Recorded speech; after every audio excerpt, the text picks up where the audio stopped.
Today we're talking about 3 productivity tips for 2021 to accomplish your goals. Because you know what's a great feeling is checking an item off your list. But you know what's an even better feeling is checking items off your list for a sustainable amount of time and then realizing that you have achieved your big picture goal. That big thing, that vision that is in your future that you want. And one day you wake up and realize after all of your hard work, it's happened. But what that requires is not just checking one item off your list or 5 items off your list or planning for a month or even 1 year. That requires staying in the game no matter how many highs and lows come your way, time after time after time. I want to highlight a testimonial from Nina, who is one of my incredible clients, and she celebrates that she has transformed her freelance side hustle into a 6-figure business. And maybe even more noteworthy is that we are still coaching together. We're now on our 4th coaching contract together. And some might be surprised by this. Maybe past me would be surprised. Why would we continue coaching if we've, quote, achieved the thing? Because there's an even bigger vision.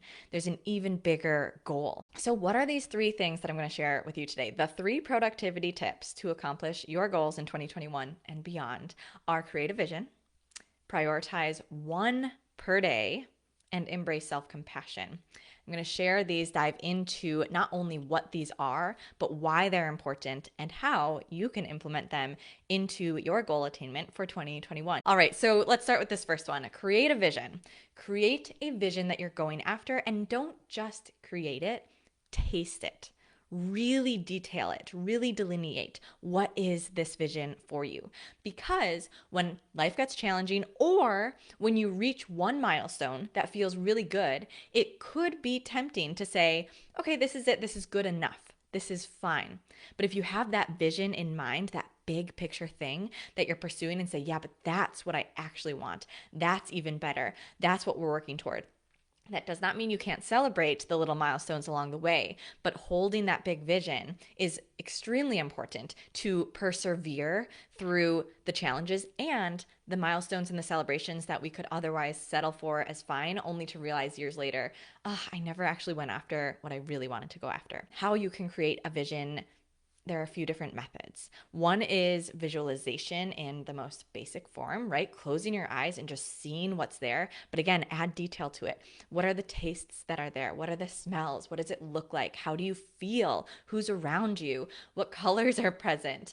Where are you located? Really outline what's happening in this vision. Again, so that in any moment along your journey to get there, you can refer to it, taste it, and really use it as motivation and a place of empowerment rather than just something that you're reaching for that maybe we could convince ourselves, oh, maybe it's not even that good, or I don't even know what I'm going after anymore. If it's really detailed and specific, that gives us more things to get excited about and more specifics to work toward. Even if we let the how, which I highly recommend, let the how of how that journey unfolds be broad and be ever changing while that vision remains specific. Maybe you create something in your space that reminds you of it: a tattoo, a picture, something that helps you remember this vision as you're working toward it and checking off those little things one by one.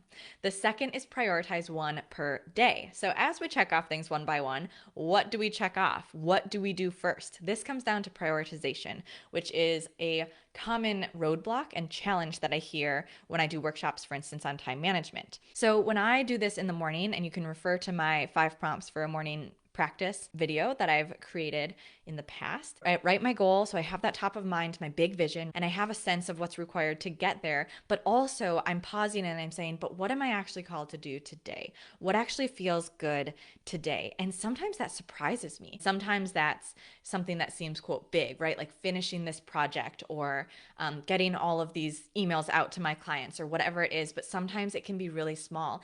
If I meditated today, or if I paused and talked to my parents today, if I went on a walk today, that is the one thing. That's how I know my day feels successful. And again, trusting that that is working toward your big picture vision, because you created the vision, you also created that one thing. As long as you take the space, the time to pause and check in of what is that one thing for me today, that helps when making decisions, be it what to do first Or sometimes I'll look at my day and go, oh, I really wanted to do that one thing. And I work a little longer, or I squeeze it in when otherwise I would have just stopped working because I had already made that promise to myself that that was the one thing. So there's a few different benefits of this, of prioritizing the one thing.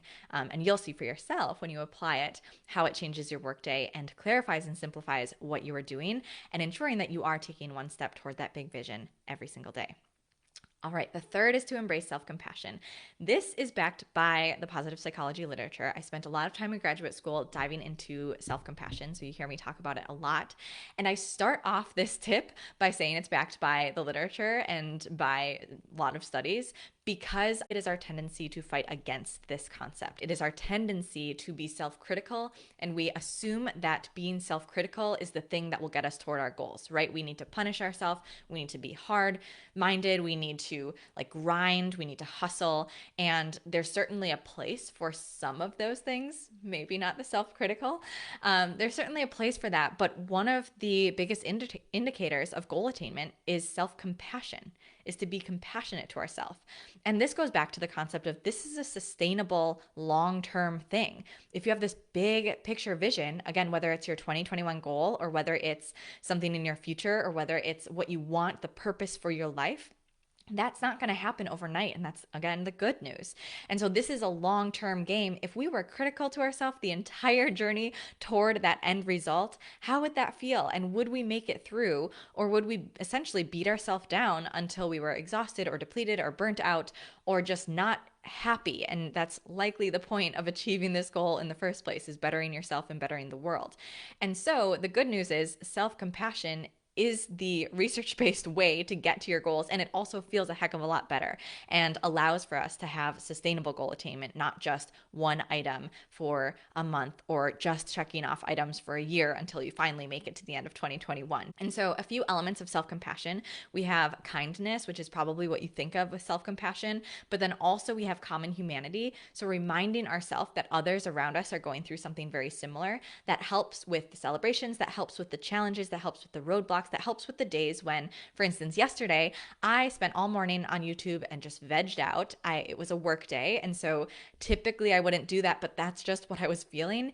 And I had this moment of self-compassion in that I was kind to myself. I trusted my parents, my friends. We all have these days where we veg out, where we just aren't motivated, where it's not clicking in the way that we think productivity might look like.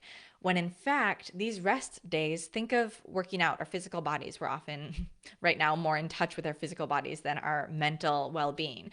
And we wouldn't work out the same muscle as hard as possible every single day. That's not, again, a good long-term plan. That's not sustainable. That's not healthy. And so giving ourselves the space, such as a yesterday morning where I sat on YouTube to veg and relax and keep myself accountable. I still had that one thing and I did that one thing.